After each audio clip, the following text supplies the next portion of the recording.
కంటిన్యూగా పడుతున్న రెయిన్స్కి సరిపోదా శనివారం కూడా కొంతవరకు ఎఫెక్ట్ అయింది తెలుగు స్టేట్స్లో.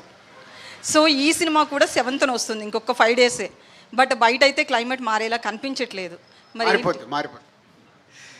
అంటే నిజంగా అంటే ఇప్పుడు సరిపోదా శనివారము పడుతున్న వర్షాలకి కలెక్షన్స్ అబ్నార్మల్గా పడిపోవాలి మా ఎక్స్పీరియన్స్లో, కానీ ఎక్స్ట్రాడినరీగా హోల్డ్ అయ్యాయి.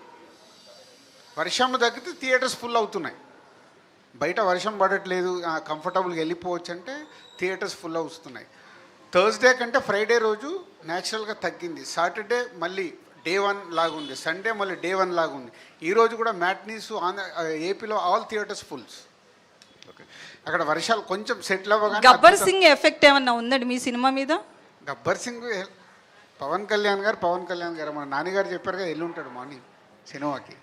ఓకే సార్, అందరూ ఓటీటీ ఎఫెక్ట్ చాలా థియరిటికల్గా ఎఫెక్ట్ పడింది అంటున్నారు. బట్ ఓవర్సీస్లో తెలుగు సినిమా మార్కెట్ కూడా పెరిగింది, మన సినిమాలను ఎక్కువ మంది చూస్తున్నారు అనేది ఒక ప్రచారం జరుగుతుంది. ఇప్పుడు రాబోయే బిగ్ సినిమాలకి ఓవర్సీస్ మార్కెట్ అనేది చాలా క్రూషియల్గా ఉండబోతుంది అంటున్నారు. ఎగ్జాక్ట్గా ఎట్లా ఉంది సార్ సినారియో? అద్భుతం అండి, అదే నేను చెప్పేది. ఇది ఎవ్రీథింగ్ ఈజ్ అ సైకిల్.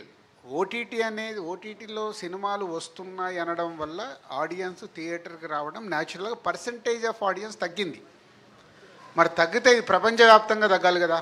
ఓవర్సీస్లో ఎందుకు చూస్తున్నారు అంటే ఓవర్సీస్లో ఆ వీకెండ్స్ ఏదైతే ఉందో ఎంటర్టైన్మెంట్ కావాలి. ఇవాళ సరిపోదా శనివారం ఆల్మోస్ట్ ఈ రోజుకి 2 మిలియన్ కంప్లీట్ అవుతుంది ఓవర్సీస్లో.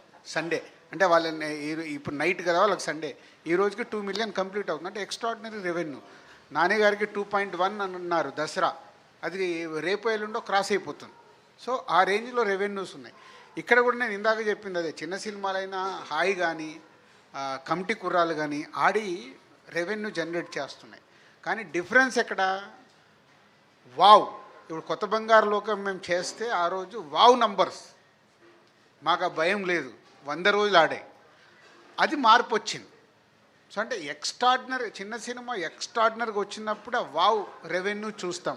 లేకుంటే బాగుంది గుడ్ 10 కోట్ల గ్రాస్ చేసింది. ఇప్పుడు ప్రేమలు మోర్ దెన్ 10 crores గ్రాస్ చేసింది.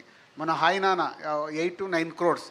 ఇవే అంటే 20 కోట్ల గ్రాసు 30 కోట్ల గ్రాసు మిస్ అయిపోయాం. ఆ ఎఫెక్ట్ ఉంది. అలాగని అస్సలకే ఆడకుండా పోతాయి అనేది లేదు, ఆడుతాయి. ధైర్యంగానే సినిమాలు చేయొచ్చు. అంటే బిగ్ సినిమాలకి మ్యాక్సిమం 50% ఆఫ్ షేర్ ఓవర్సీస్ నుంచే రావచ్చు ఇక నుంచి అంటున్నారు. అది మన దగ్గర ఎక్స్ట్రాడినరీ కదా. మన కల్కి చూడలేదా?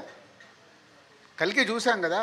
Nizam AP Telangana extraordinary revenue create చేసాం, top 2 grosser. So extraordinary revenue వచ్చింది కదా, అదేం లేదు, దానికే. రష్యా కానీ జపాన్ కానీ ఈ మార్కెట్ మనకి పెరిగింది అంటున్నారు. అంటే ఇండివిజువల్గా పెరిగింది, కొంచెమే పెరిగింది, ఇంకా not up to the mark. రేపు పెరిగితే ఇప్పుడు గ్లోబల్ రెవెన్యూ అయిందనుకో అప్పుడు మారిపోతాయి. ఇంకా గ్లోబల్ రెవెన్యూకు రీచ్ అవ్వలేదు మనం.